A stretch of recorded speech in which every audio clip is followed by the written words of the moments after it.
Yeah, my name's Mick Walters, and we're talking about weird Staffordshire. Now, you see on the map, this is Staffordshire, and sounds this leak. And this is Stoke-on-Trent here, with the 6 towns: Tunstall, Burslem, Hanley, Stoke, Longton and Fenton.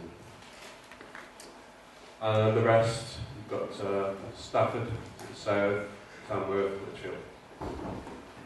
Now, the reason I'm doing this talk is a lot of people don't know. A lot of people know about the Bigfoot sightings and werewolf sightings on Cannock Chase, which is here.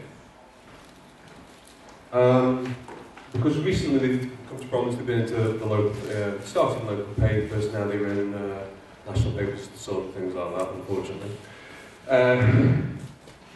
So the idea was to talk about Staffordshire, because a local author and historian who writes about myths, he calls Staffordshire the hidden county, mainly because a lot of people drive through Staffordshire on the M6, or the A50, or come from the M1, but not many people stop and have a look and just take in what's there, because there is a lot of strange things that go on in Staffordshire.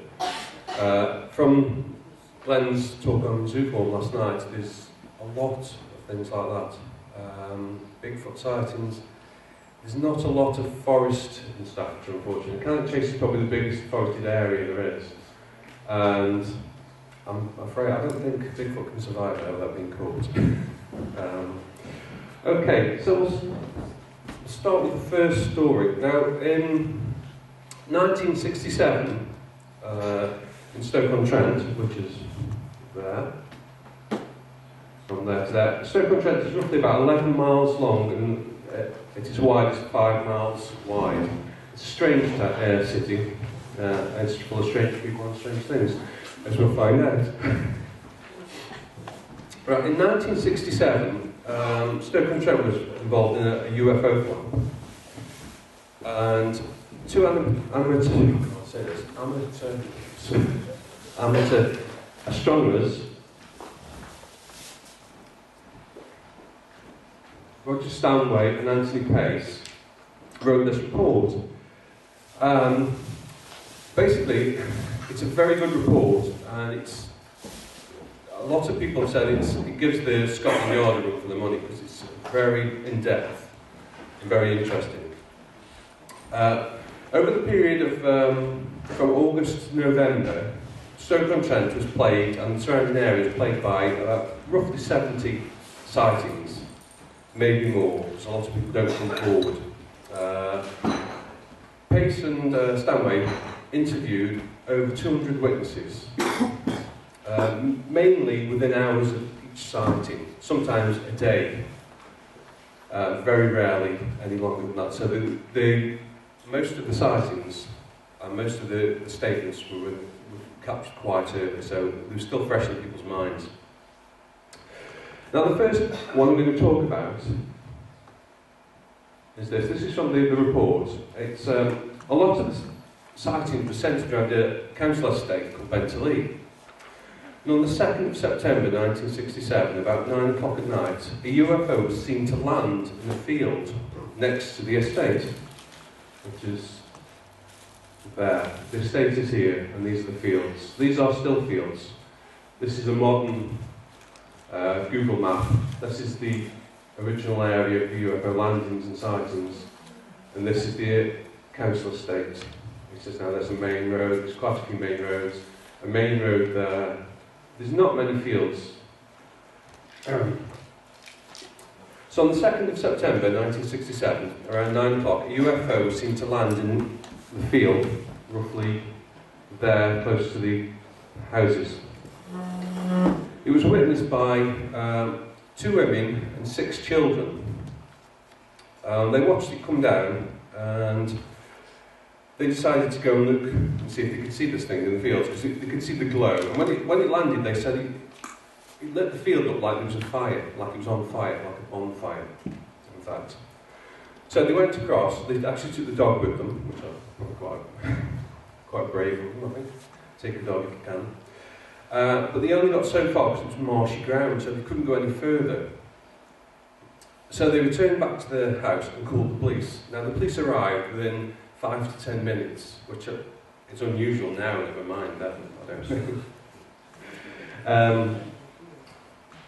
Which is a bit suspect, but I do know this case that I do have a personal connection because my ex-wife, her father was a policeman, and his wife was in the house. He actually patrolled this estate, and his house was roughly here, as a police house. And some people did rush to that house and knock on his door and ask if he could come and investigate this. I don't know who those people were, but they were connected with this or many other cases, I'm not quite sure. But they'd said something come down in the field. Initially she thought it was an helicopter or a plane, and then the person said no, it's a UFO. So she contacted the police from there. But this is a different case. The police came within about 5 to 10 minutes, 2 constables and a sergeant. So they made their way from roughly about there, across the fields, and started searching in the dark for this thing that was illuminating. But as they got there, they couldn't find anything at all, nothing. So they came back, and they were laughing and joking, pulling each other's leg, thought it was like a waste of time, you know. However, the story hadn't finished. As they got to the van, a chap from a bedroom window shouted and said, "Look over there, look behind you." And as the policeman turned around, a light started to rise up above the fields and above the trees. It was described as a orangey white light. It rose up above the trees to an estimated height of about 300 feet into the air, and then it just hung there for a couple of seconds and blinked out. Like an old TV, I always remember those TVs when you turn them off and they just sort of like fade. It was like that. Now, Stanley and Pace went to interview the policeman more or less the next day, and the police suggested that it was a car headlight reflected off the clouds. Now, I don't know. There is some hills nearby, roughly here, and cars do travel, but whether it was headlight reflected, I don't know. The children and the 2 adults did see land in the field, and it was pulsating with lights on top and around it, so there was something there. Stanley and Pace searched the field in daylight and found no traces at all whatsoever of anything landing. There was nothing, no marks on the soft ground, because it was soft ground, it was quite marshy. But they found nothing.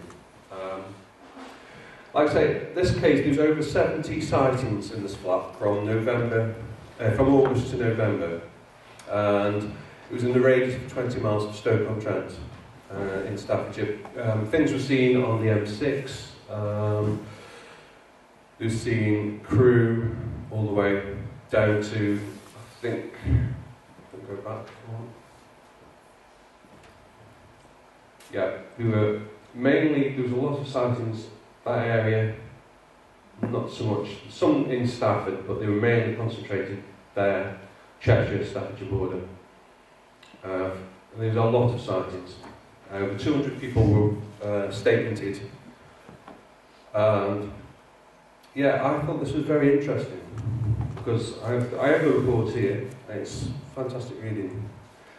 And when I was downloading some UFO reports from the archive, I noticed they were using this cover, part of this cover, as their link to the downloads. So, I'm not sure if people know that, these cases, but it's when people talk about Renfrewshire Forest and all these other places, they seem to sort of not talk about Staffordshire or the UFO flat of 67. Here's some of the images of, these were taken more or less a day or a couple of hours after the bad thing came down in the field and then took off again. There's a lot of drawings.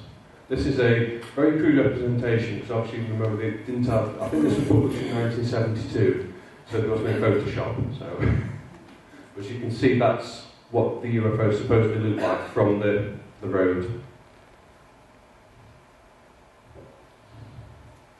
Right, we'll move on to the next case. This is interesting. I know, I think Steve Moore has probably looked at the Bridestones in the past. I'm not sure if he's aware of this one. This came to me through a local historian who describes Staffordshire again as the hidden county.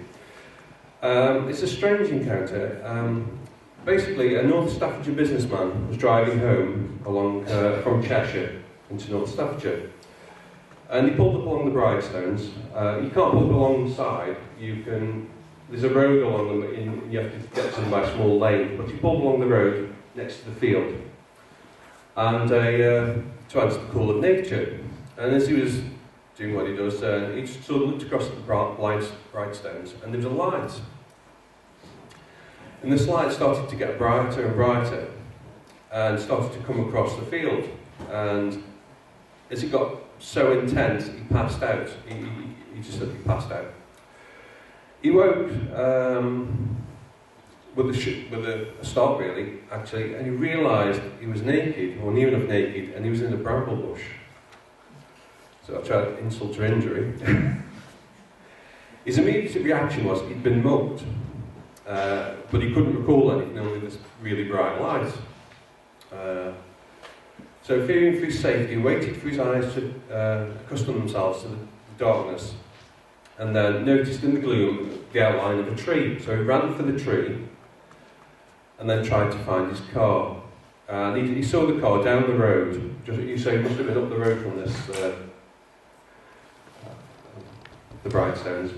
So he ran down to his car and saw his clothes scattered across the road, and they got tyre tracks in them. So cars had driven past his car, parked up. The door was open, whatever.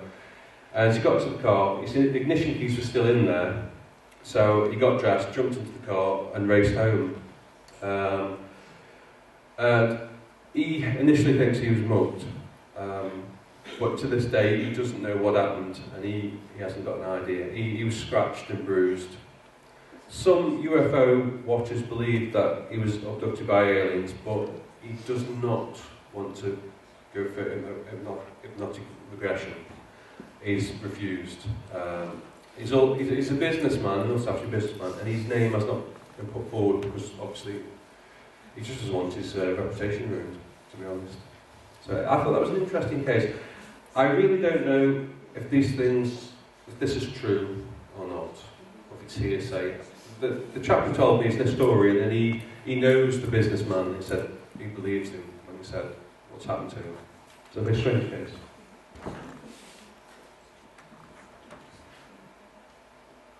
Now, this is an interesting one, the Penkridge incident of 1964. Most people think of, when they say the British Roswell, they always think of the case in the Welsh mountains. Well, there's two cases actually, one's more substantial than the other. But this was a single source originally from an S. Branning, a former third-class petty officer in the US Navy. He was stationed aboard a spy ship somewhere either in the Caribbean or the Atlantic. And his primary job was to translate Russian military transmissions. And he recalled a particular instance when he was decoding a message, and this message came through. He intercepted it, and it was related to a UFO, unidentified flying object, over Europe.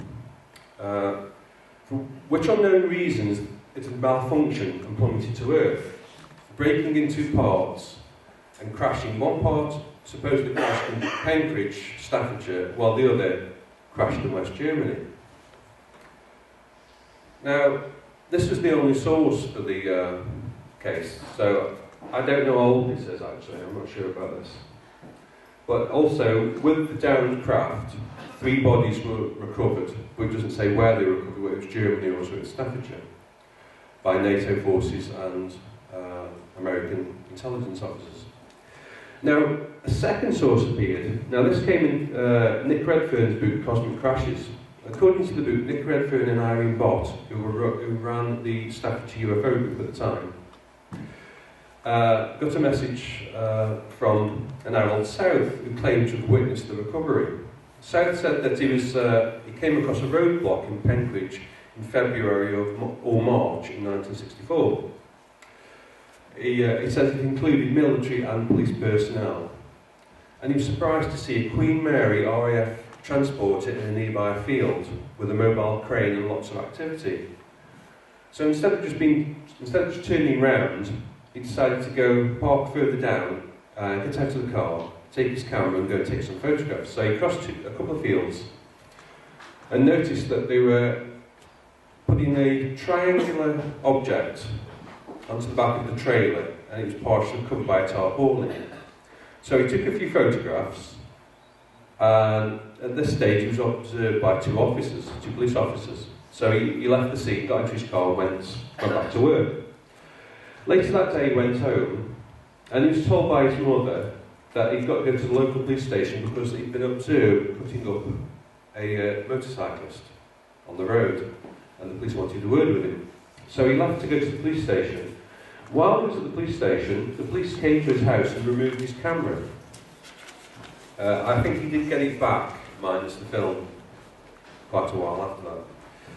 Now, an interesting twist to this tale, this is what the Griffin reports.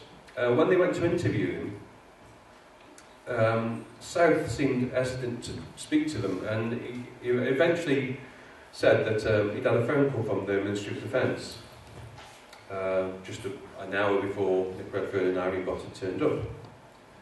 So Nick decided to do 1471 on the phone, which men in black usually don't leave the numbers, but these did, unfortunately.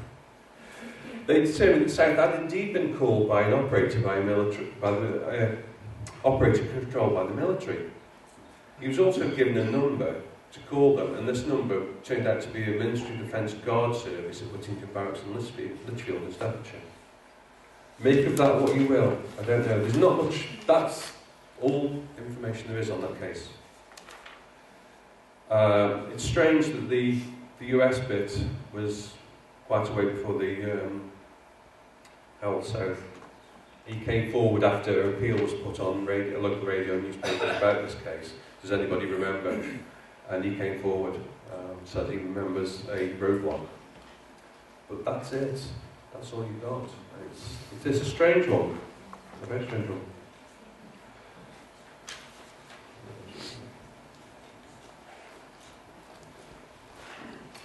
Right, okay. Moving on. We're moving further down now, we're going to Cannock Chase, which a lot of people... I've called this general weirdness, because Staffordshire is full of very strange things.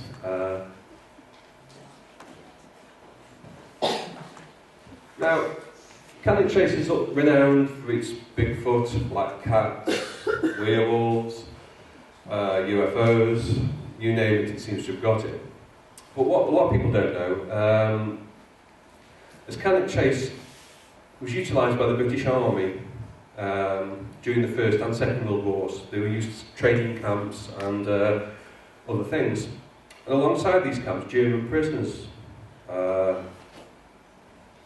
were forced to work under the supervision of the British military. Now, by 1917, enemy pilots that were shot down over the UK were made to work in these camps. Now, when they say enemy pilots, I've been to this cemetery. It's a very interesting place to go to if you ever get the chance, because when they mean pilots, they mean Zeppelin crews, and it's quite sobering to see a gravestone with crew of a Zeppelin, and there's like 3 or 4 names and things like that, and it's a bit surreal, because you expect to see pilots or, you know, a Zeppelin crew. The last war, the First World War was a different era altogether. Yes, so they were made to work as prisoners of war. After the wars, Cannock Chase played another prominent role. On October 16, 1959, a deal was struck between Britain and the Federal Republic of Germany, which saw 5,000 German and Austrian corpses transported to the area from the furthermost parts of the British Isles. So basically all the Germans from both wars had been killed either as prisoners of war or shot down, mainly pilots really, were buried on Cannock Chase. They seem to think it's like we've got now in Staffordshire the National Arboretum, where people can go and this was the idea for the German people. It's quite a nice location, but now it's got a reputation for other things. By June '67, the cemetery was complete and open to the public.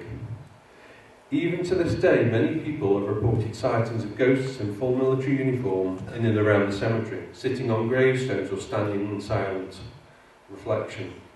A lady claimed that while she was walking near a burial ground, she witnessed a group of soldiers in 1940s uniforms casually strolling among the graves. Apparently, the Phantom Brigade instantly disappeared when she blinked. Stories of this nature are certainly not uncommon. And as if one or two people know that the cemetery, the German cemetery in Cannock, has also had a lot of, well, they call them werewolf. I'd like to call them dogman, because a werewolf to me is a very big thing that attacks you and rips your throat out. These stand up on the hind legs and run off into the woods. Now that's not, you know, for me that's more a wuss really, than a dogman. But yeah, interesting. Now, this is a favourite of mine. The legend of the Pigman of Pye Green.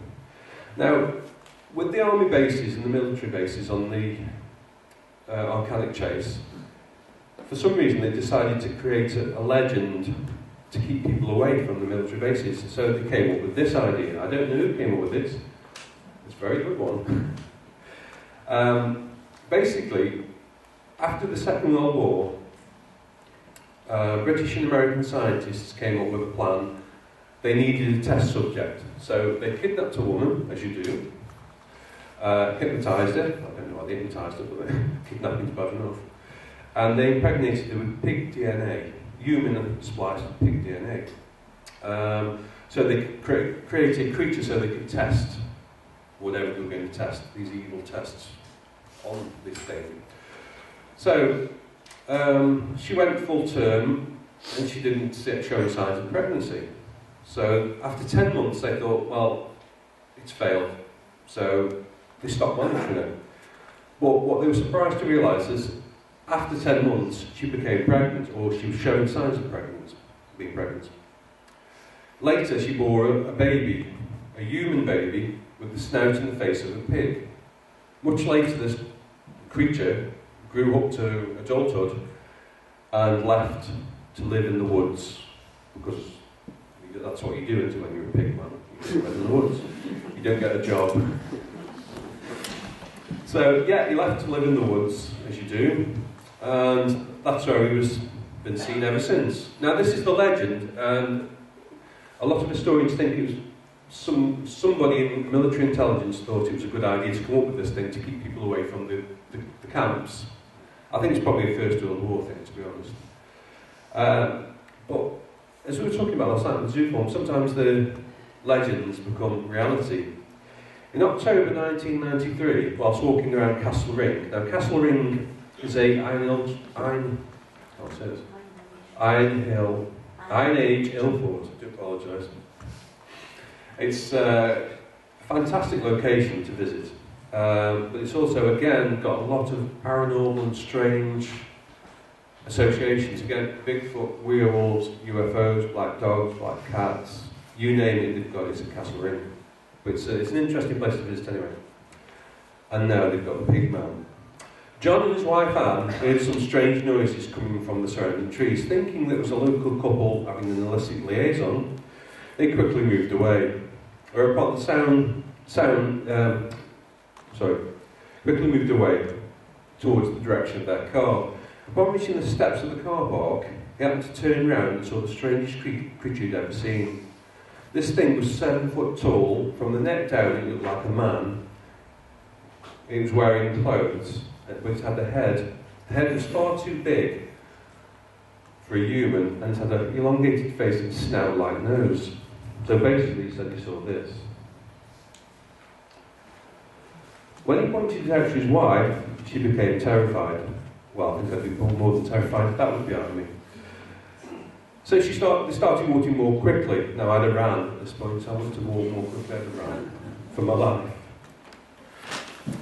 So they got in the car, and that's when they started to hear a strange, high-pitched squealing sound, like a pig was being killed. And this really spooked them. And to this day, they don't know what they saw that day.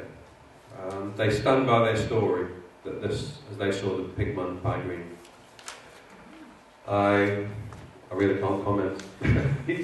It's a legend that's turned into reality. Also, the Slender Man is also seen on Cannock Chase, and that is also a manufactured thing.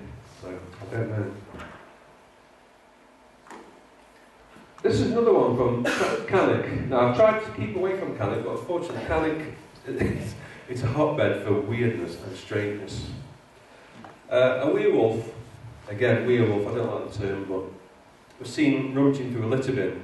A group of 3 teenagers, while stopping for a cigarette break on the popular car park near the village of Brockton, a place describes itself as the gateway to Cannock, witnessed the understandable terrifying sight, what they describe as an oversized upright wolf, rummaging through a litter bin. Luckily, at a distance of 20 metres, this creature didn't notice them and soon moved on, but the lads were deeply affected nonetheless. Again, there's no more information on this sighting. I think originally it came from one of the local papers. There's quite a lot of these stories come from local papers. The local paper asks people to write in, and it says, please tell us your stories, so people do. Now this is one of the towns in Stoke-on-Trent. This is Longton. Now, Longton Park is not a big place, it's not even the size of Cannock. It's probably smaller than the park Lam was on about yesterday. Now, this is interesting because it goes back to the thing with the zoo form and the plastic bags and the bin liners we were talking about last night. Now Rob, a 30-year-old chap that walks his dog quite regularly in Queen's Park. In April 2010, it was going dusk and he was walking his dog, throwing the stick for him in the park. And he threw it and it landed near the tree line, near an old railway track. Now the dog chased it, but unfortunately the dog just stopped dead in its tracks and its fur started to raise and it started to growl as if he was trying to ward off danger. So Rob walked up to it, thought his dog was being silly, tried to pick up the stick. It was like about a foot away from the tree line, so as he bent down to pick the stick up, he noticed there was a black bin liner under the tree. However, as his eyes grew more accustomed to this thing, he realised it was a 7-foot figure. Now, I don't know about you, but if you misidentified a black bin liner as a 7-foot figure, then I don't know. Anyway, he saw this figure. It was over 7 foot tall. It was black, powerfully looking, and it moved in a peculiar way. And it was more of a dark mass than anything else. It got no facial features. So his dog began to bark at aggressively, and this startled the entity, and it began to run. So it ran towards a lake. Now the dog gave chase because it was one of his, I think it was one of his Malmö dogs. Actually, I've cut that from the story. It's one of these big dogs, so it's not afraid. So the dog started to give chase to this 7-foot bin bag. So Rob followed frantically, fearing for the safety of his dog, which he would really, I think. As he kept it in eye shot, he watched as the thing darted towards the lake. As it got towards the lake, the dog was near upon it, so the dog more or less got it in its sides, mouth open, ready to bite. The thing just disappeared. There was no splash, nothing, it just vanished. And he was quite disturbed by this. This was a report in the local paper. He was, he doesn't go to the park anymore, let's just put it like that. Now this is an interesting case. I haven't got the date for this, but I think it was the 1990s. A jogger, Keith DeVille, I've been trying to get that name right, believes he may have had a close encounter with a mysterious creature roaming countryside around Burslem. Now Burslem, again, is between Stone and Stoke-on-Trent. It's where the Wedgwood factory is actually. Paranormal investigators had warned that a baboon-type creature is believed to be on the loose in Burslem. Now at the time, there is now a monkey forest not far from this. We haven't got baboons, we've got, I can't remember what they're called, they're small monkeys. So at the time there was no monkeys or zoos or anything like that around there.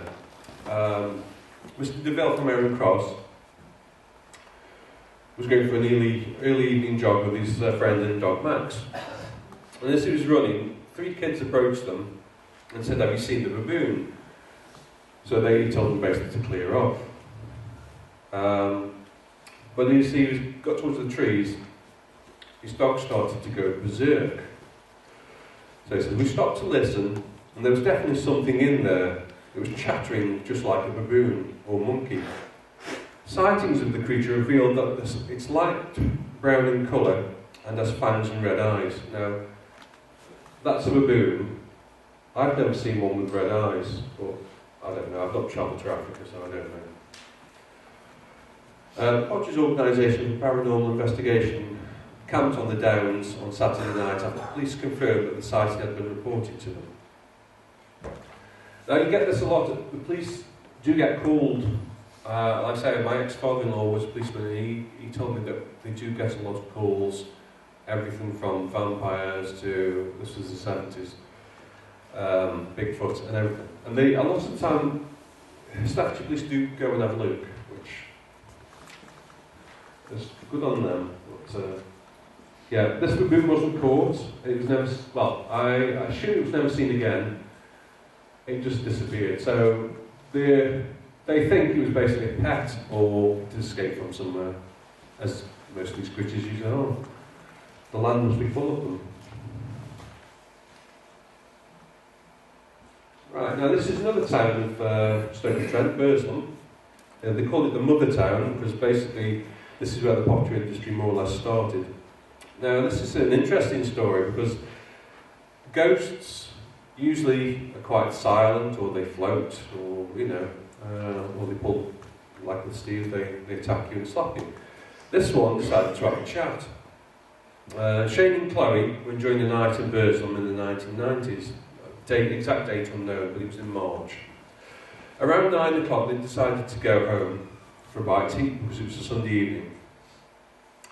As they went down one of the alleyways, they noticed a woman and her boyfriend walking hand in hand, and then they went down another alleyway, there was a woman walking their dog, normal. As they entered the third alleyway, they saw a chap at the end, around 50 years old, standing on the corner. As they walked past, he said, "Evening," in a clear and cheerful voice. "Hello, how are you, mate?" Shane replied. "Very good, my friend, just taking the night air." "Have you been in town?" Chloe asked. "Not tonight. In fact, it's been a while for me, to be honest," said the man. "What's your name, buddy?" Shane asked. "George, but my friends call me Whiffer," said the man proudly. "And your names?" "Oh, I'm Shane, and this is my girlfriend, Chloe." "I'm very pleased to meet you." They tell me, does the leopard still get many in? Now, the pub he was referring to was this pub. It's quite an old pub, and this also has got a reputation of ghosts and things. So he was talking about this pub, the Leopard. It's quite a famous pub in the area. He said, "Yes, it was a good night, you should try it," Chloe said enthusiastically. "Maybe I will. Do you live near?" the man asked. "Yes, just down there." Shane and his girlfriend both looked in the direction to show where they lived. And as they turned back to talk to the man, he'd gone. He'd disappeared completely. Out of their vision, they couldn't see him anywhere. Now, they categorically stand by the fact that the stranger just didn't have time to walk away. And there's no way he could have done. He just vanished. Both were interviewed.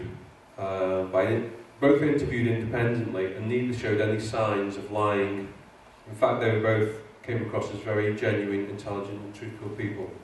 Now, this was a report from a local paper, and I have spoken to the guy who interviewed them, and he said they did come across as very truthful. whatever happened to them that night, they did think they met somebody and they spoke to this person. Okay. So, an interesting one. Now, this is one I found on a blog site. I was talking to John Downs last year about dogman sightings and werewolf sightings in Staffordshire, and he said there hadn't been any for a while. And this one has been dated 2014. Mainly, it's basically people put up their experiences and things like that. And I found this in some of the comments, and I've had to edit this because it was all in text speak and it was very difficult to get my head around. Basically, this is Harrisy Head. That's one of the towns of Stoke-on-Trent. That's the main city centre. You've got Newcastle-on-Lyme. You've got Crewe just up here, just out of shot. And again, this is not a wilderness area. It doesn't go to the Pacific West Coast or anything like that. It's a bit of a moorland, and that's it really. Probably got 3 trees, maybe a few more. Now, this happened to a brother-in-law of a woman named Karen. He claimed he was out shooting one night. He was looking for rabbits. He was out on the fields of Harrisy Head. And as he was looking around, he noticed there wasn't many about. So even though the night was clear, he got an attachment to his rifle. He got an air rifle, by the way. And so he looked for this attachment, a night scope, to see if he could see any rabbits. Now, because there was none about, I thought there might be a fox in the area, so he just thought he'll just wait up and just sit there and scan the field. So he put the rifle to his eye and scanned the fields. As he was scanning past an hedgerow, he described he saw a pair of 2 red eyes. Now, I have a problem with this because these night scanners, I'm not sure if you can see red eyes, usually the green or some other colour, but I don't know if you can distinguish colour out of them, I'm not sure about that. But he claims he saw 2 red eyes looking back at him. So there was something there. As he watched, this thing stood up, looking straight at him. He kept wondering, what sort of creature was it? Was it a horse or was it a cow? He then noticed this shadow, because he was in shadow, that it dropped down on all 4s. Now he realised it had been on its hind legs. He saw the creature run off across the field at a fair pace towards an old mine. He realised it wasn't a dog, a horse or a cow. It was a lot bigger. There's no size to this, but he's sort of hinting at human size or bigger. He got home and Karen, whoever Karen is, stated that her nieces, 20 and 21, confirmed that the father came home and he was indeed shaken up and scared. He initially said he wasn't going to stay down there because he'd only got an air rifle, and to this day he does not go back to that location on his own or ever, especially not at night. The experience really scared him to the core. This place is Harrisy Head, not far from Mercott. This was from a blog site. There was other replies to this. Other people said they'd seen similar things in the area, and they described it as a wolf-type creature, a big hairy man, various themes of werewolf-type things. Now, this is an interesting one, because this story came out, I don't know if people remember the lion sightings in Essex a couple of years ago. Actually, this chap who saw this lion in Rudyard Lake, well, not in the lake, but around the lake, actually came from Essex. And when he went back home, the furore of all this lion stuff in his hometown, he said, "Oh, I've just seen one in North Staffordshire. I was on holiday for 2 weeks, I've just seen one." So he contacted the local Radio Stoke, BBC Radio, and this was the interview. Now, Rudyard Lake, if some people don't know, the name Rudyard actually isn't from the poet. It's the other way around. He was named after the lake because his parents actually courted around the lake when they were, before Rudyard came along, Rudyard Kipling, and then they moved to India and little Rudyard came and they named him after the lake because they loved it so much. Again, this place has seen a lot of big cat sightings. It is quite rural, it's between Stoke-on-Trent and Leek. There's a lot of big cat sightings, and now we've got a lion sighting. Now, this chap, he rang the radio station and explained that he was on holiday from Essex, and they were having a picnic. Now, this photograph roughly saying there's a dam here, roughly, and where he was walking is something along there. As he was walking towards the dam, roughly about 12:45, a gap in the trees, and he noticed a large cat-like animal prowling in the grass below. Now, the area here, where the train track is, there's a little steam railway for children and things like that. It's quite raised up, and the other side of the dam is quite high above the ground. And this thing was seen prowling in a meadow below this embankment. It described it as sandy coloured, with a long tail, curved and then up. It curved down and then went up. He can't remember exactly if the colour had a splash of white on it or it was all sandy. However, he said one word to describe this thing was powerful. It was prowling through the grass without a care in the world, and he believes because it was quite long grass, and he probably thinks this thing was quite secure and quite confident because nobody could see it at eye level, but above you could see it.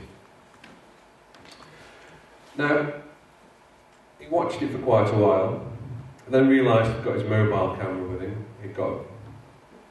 So he fumbled, dropped his packed lunch, got his camera out and started to film. But by this time the animal was quite a distance away. Now he does say in the interview, and I have seen the video, the footage was pretty poor. It's basically a sandy coloured smudge, pixelated at that. You can't really tell. I have not included the video, but if you want to look it up, look for the Rudyard Lake lion. And yeah, it's not very impressive to be honest. But he does admit that. He said that it was just too late. By the time he realised, got the camera out, started to film, the thing was too far away. But I thought that was interesting because he watched the animal for quite a while, and he thought basically that it was somebody was trying to fake exotic footage for a movie because it was so out of place and so strange that you could see this thing. It says it was roughly 6 to 7 foot long as he walked through the grass. So it was quite a big thing. And he just said it was so bizarre and so strange that it just totally, all the family froze and just stood there watching it for quite a while before they even considered to film it.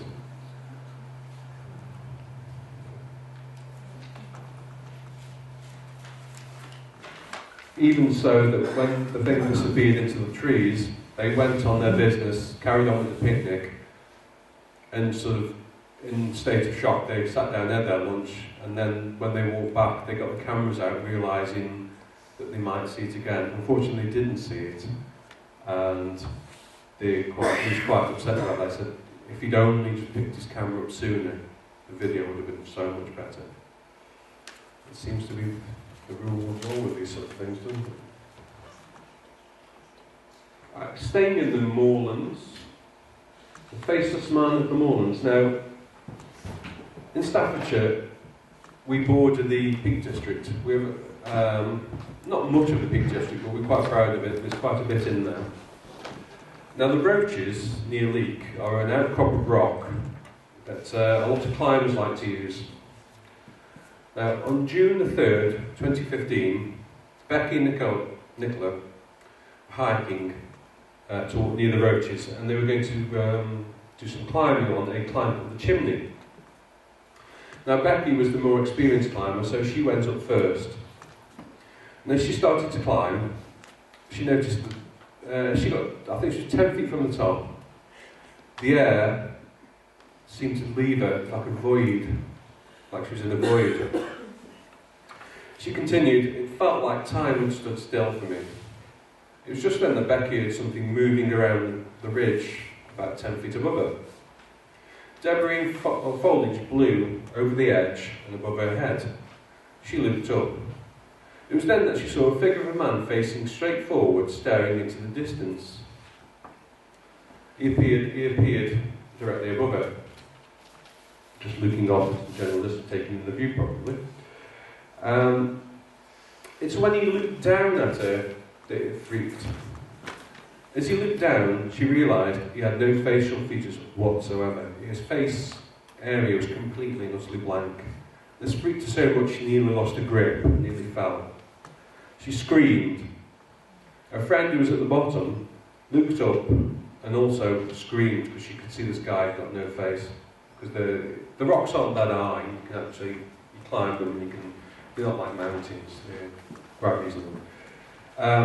Yeah, so basically this thing had terrorised them. They both screamed. Becky clambered down the rocks and the friend was shouting, come on, gotta go. And they both ran for their lives basically. They were terrified, absolutely terrified. As they ran, Nicola kept looking back to see if this thing was following them, if it had come down the rocks and followed them. Luckily it didn't. Both women didn't speak about this incident for almost 2 months afterwards, claiming they didn't want to talk about it because if they did, it would make it more real. Whatever happened to these two ladies on that evening of June 2015 has left them with a lasting impact. I know the guy who interviewed them and he said they are still shocked by it today. And this was a report in the local paper, but they still suffer for this one. An interesting one though, I've heard of faceless men.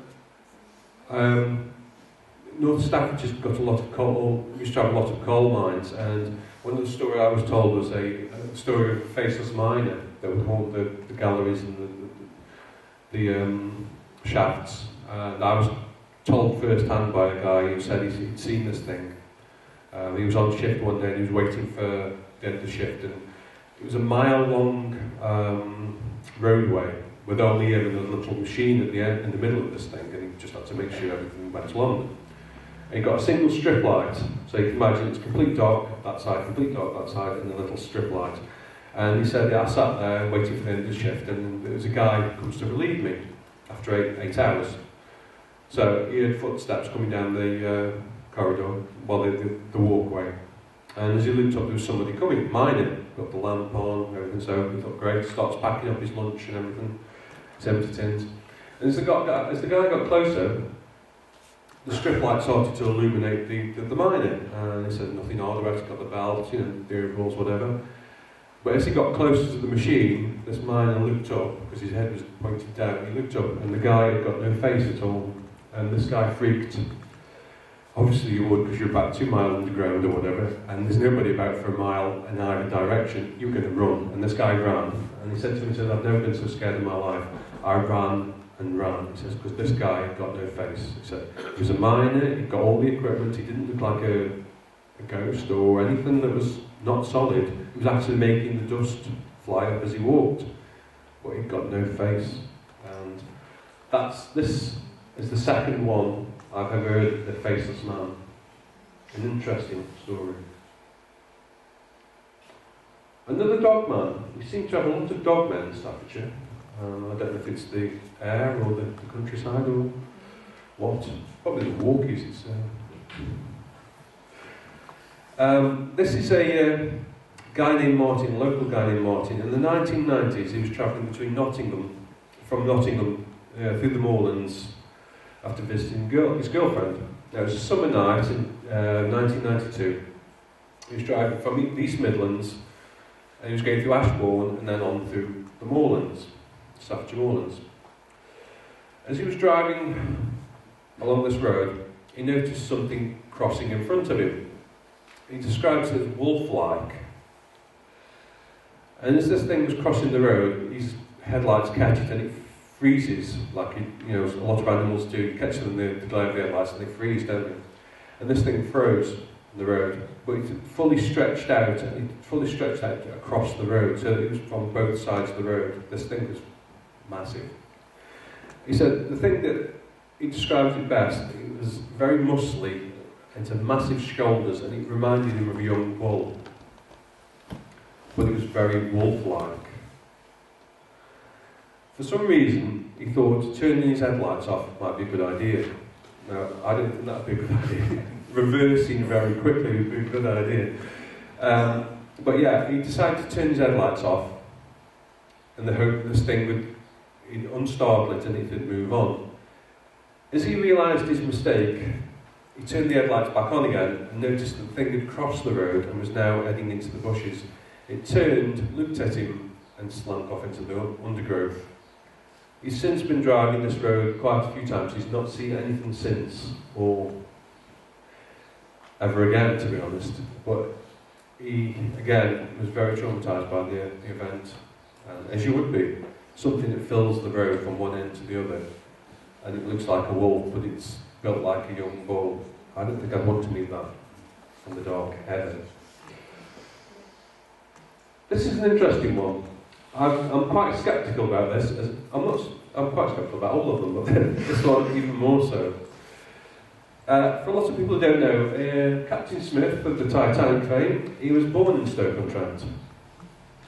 Some people don't like to talk about this because at some stage a statue was built of Captain Smith, and because the town was so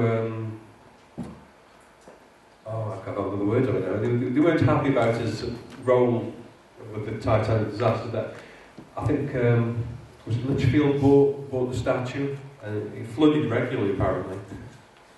His feet got wet every year, but Stoke-on-Trent disowned him basically, so they didn't really want to know about Captain Smith. But it's only recently that people will say, "Oh yeah, Captain Smith actually came from Stoke-on-Trent." Now this couple have bought the house. There's the house. They bought it. Oh, sorry. There's the house. There you go. It used to be a shop, and the Smith family lived above the shop. Now the couple have owned this house for 10 years. They bought it originally for $35,000, and a lot of ghost activity has been seen. Apparently Captain Smith's been seen in the bedroom, but he's not been in his uniform, so I don't know how they know it's him unless you see his face. Because he's been reported to be Captain Smith. He's not in uniform and he doesn't look much like Captain Smith, so I don't know where they get that from. Also, there's been a flood in the kitchen, and the refrigerator had problems with the ice. Yeah. What can I say? Believe it or not, they're selling the house. They're going to sell the house now, after 10 years of renting it out. And to celebrate the 100 years anniversary of the disaster, the couple are now putting it on the market for $80,000. What a surprise. This article appeared in one of the national papers. I think it might have been the Mail, unfortunately, or something like that. But yeah, there was a lot more puns about ice and water, and yeah, again, I'm a bit sceptical, because I've since found out that the house supposedly was where he was born, but some people say it's further down the road. It was knocked down, so I'm not quite sure. There is a blue plaque on there, I think, that says this is the birthplace of Captain Smith. But he left there when he was a teenager, so he didn't spend much time. Now, Staffordshire has also got a lot of ghosts. This is a interesting story. I was trying to find one that was, there's a famous ghost story about Romans on the M6. Now, they reported to be walking up the centre of the M6, or the M6 toll as it is now. I couldn't find much on that, but I found this about Tamworth, which is quite interesting. This is from an email from a lady who actually saw this, but since then there's been one or two things that she might not be a real person, but she, it's, as these things are, they're very complicated sometimes. On Monday evening, April the 30th, 2007, Elaine Edwards was driving along New Road on the B5493 when she was amazed to see a man dressed in the attire of a Roman soldier walking in front of a car. It's roughly about 20 yards ahead. As she slowed to drive around him, feeling exasperated, she noticed a group of people at the side of the road in similar uniforms, standing on the edge of the road. One of them was holding an industrial-strength torch. Why, I don't know. It seems like Romans do. As she was aware of a very bright light that dazzled her. However, she did get a closer look at the group, and she said that they were even mocked up to look bloodied as if they'd been in a battle. The uniforms looked very authentic. She's a professional woman and a rational human being, but she felt very annoyed at driving past this group of people and the sense of fear that it instilled in it. Elaine Edwards, Milo, via email, she adds, "Are any readers aware of a stag party or Roman pageant or historical film production that was taking place in the area on Monday evening, April the 30th, 2007? Did any other readers see the group?" Other witnesses came forward. There was further emails and discussion ensued that people had seen the same group doing the same thing over successive different days, so it's a bit strange. Also, they mentioned a very strong light. It always seemed to be behind the Romans, but they couldn't see who was holding it, so it was like a very powerful light. So it could have been a movie light, you know, these ones with lighting sets and things like that. So it could have been a reenactment group, but it could have been a film set. But, like I say, other people have witnessed these events on various days. Some witnesses have claimed as they've driven past the Romans, they have vanished before their eyes. They've remained solid until they passed them and then just winked out of existence. To this day, no film crew, reenactment group or stag party has come forward to say they were responsible for these sightings. All these were emails. There was a lot more emails with similar witness statements, basically. Different days, different times, different years. So whatever's going on, it's been going on for quite a while. Now, before we get to the last story, this is just a very small story. This is interesting. This is a ghostly bombing, again a Cannock chase, or Cannock town. In the year 2000, roughly about 8 o'clock, a man was sitting in his living room and he heard an old-fashioned plane approaching. The sound grew so loud and deafening that things began to shake in his house. So he quickly went outside to investigate. He found other people outside. Even though it was a clear night, nobody could see anything. There was no plane in the sky, there was no shape, no shadows, nothing. But the plane was, they could hear it. They could hear the drone of the engines. And one old chap came out and said that reminded him of the sound of a Wellington bomber. But still no plane was seen. Eventually it faded away. But again, nothing was seen. And I find that an interesting story because again in Staffordshire we get a lot of stories towards the moorlands of ghost planes. They overlap into Derbyshire and Cheshire as well. Because on the moors a lot of planes did crash during the war or just after the war. But now they're seeing a lot of them. Mainly Dakotas, actually. Recently in Derbyshire and on the Staffordshire border, Dakota's been seen in the last year or 2 years. Quite regularly, actually. And the Lancaster bomber's been seen quite a lot of. Now this is my favourite story. The Curse of the Bronze-Age Sword. Now, this is a Trentham Gardens, anybody might know Trentham Gardens, it's got a monkey forest now. No baboons, might I say. We've got monkeys. It's quite a big retail park and it's a nice place. Now, this is Anford, and this is Trentham Park, which is open to the public, and this is the M6 here. Now, in May 1995, an amateur archaeologist was metal detecting in the Anford area, here, when he found a piece of metal. He cleaned it up and realised it was part of a Bronze Age sword. It was the mid section of the sword. He contacted the Potteries Museum, and they were quite excited by this because apparently there is possibly a burial site there. We're not sure, it hasn't been dug, but there is possibly a Bronze Age burial site of a king or a priest or something there, so they say.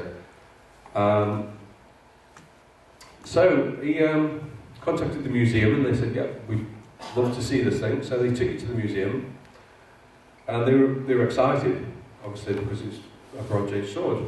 But what really got them was when they, some bright spark somewhere thought, hold on, we've got a piece of sword down in the archives. It had been there for quite a while. So he brought it up, and it turned out this thing fitted together. So that the small pointed end and the midsection, they fitted completely. Now, this was found, the first part was found here in the 1980s. The second part was found there in 1995. However, this isn't the end of the story, because as he was taking the sword to the museum, he narrowly escaped a serious road accident. Once the sword was in the museum, he'd kept photos of it, and he'd done a cast, and he kept them, obviously, because you can't really keep these things. They're better in a museum than your personal collection. So he kept a cast of it and photographs in the cupboard, and the cupboards kept opening on their own accord. The doors kept opening and things kept falling out of these cupboards. Now he claims, I've interviewed the chap himself, he's a nice guy, and he claims that a lot more things went on, but the cupboard doors it started with the cupboard doors, and it progressed from there. He also claims that unseen hands were pulling from his bed at night, and shadowy figures were seen in and around his house. Now I can't corroborate this, but I have seen the sword. It's interesting. But the other stories, I don't know. I do know people in the there's some people in the audience who have experience of this, and they do know the chap, and they actually helped him out at the time he was going through all these problems. He has had a run of bad luck. He has suffered a lot of illnesses, and I feel for him because he's a nice chap, and he's just had a real rotten time of it, to be honest. However, the story didn't end there. Now, the museum have got this sword. I've got to, there we go, there's the sword itself, and cut is roughly there. So that was found first in the 1980s, and that was found in 1995. You notice there's a third piece missing. So, the museum have got this sword, and they put it on display, prominent display actually, because when I first saw it, it was in a very ornate box with a script. Actually, this cutting was in there as well as other news cuttings which I've got there. These cuttings were in the with the plinth and the sword in the museum at the time. However, when staff were walking around in the evening, checking the galleries were empty, making sure everything's okay, every time they came to this display cabinet, the sword, both pieces, would be at the bottom of the box. Now, one explanation was it was children, school children, coming around every single day, just before the museum closed at 5 o'clock, shaking the cabinet and running off. Why they didn't do this to anything else in the museum is a mystery, but that's what staff claim, and they're sticking to that story. However, other things, I have heard stories that shadowy figures have been seen next to the sword and things like that. The staff won't admit to that, they'll just admit to that the sword had been knocked out of the cabinet, and it was done by children every day for quite a while. Now, this is the chap, Tony, who found it. Now, in this piece, he's named as Tony Rhodes. Interestingly, here, this is a year or two earlier, if you can see it, he is named as Peter Alcock. Now, I don't know why he's named Peter Alcock in this piece. I really don't know. I asked him about that, and he couldn't give me an explanation. He seemed to think that it's just a misprint. But it's a big misprint to call him something completely different than actually his name's Tony. That is another mystery of why they ran this story with somebody's different name. Now, maybe some people in the audience at the front here, they know why, but I don't. I've asked him, and I can't work out. He doesn't know why. Okay. Okay, later it came to light that the first piece that was found in the 1980s, now the person who found this, I'm not sure, I've been told it was a man, but you can't be too sure because there's no information. Whoever found this piece wants nothing to do with it at all. Doesn't want their name associated with this piece at all. Because I asked about it, I said, well, surely it's an important find to find the first piece, and then somebody finds the second piece. It's a big find. This guy or woman does not want anything to do with it. So much so as they flatly. I've tried to speak to somebody at the museum who dealt with this, and they won't talk to me about the sword, to be honest. It's frustrating because I've phoned them, emailed them, and they'll only tell me the story of the cabinet, and that's it. And that was from somebody. Yeah, it wasn't the person who handled the sword. It wasn't this lady who's still there. Sorry. This lady's still there. She was a couple of years ago. I've tried to get in touch with her about the sword, and I've had no joy whatsoever. Now, the sword is in a small cabinet. It's joined together. It's in a small cabinet that it's nondescript, basically. It's not got its own provenance. It's just in a very small cabinet with other finds from the era. It's a shame, really, because I think it's an important find. I think it'd be interesting to find out why, or what sort of ceremonies, or why that was buried nearly 2 miles away from the original piece. The sword is, they think it was broken intentionally. One was buried there, and the third part, who knows, could be there, it could be anywhere. But there is a third piece, and it's missing, and nobody seems to know where. Somebody said they've got a good idea, but I don't believe them, to be honest, because they claim it's here, which Tony would have found it, to be honest, because he metal detected that area with the consent of the museum, and he's found nothing. Well, as far as I know, he's not found the other part of the sword. Well, that's it. Thank you. Hope you enjoyed that.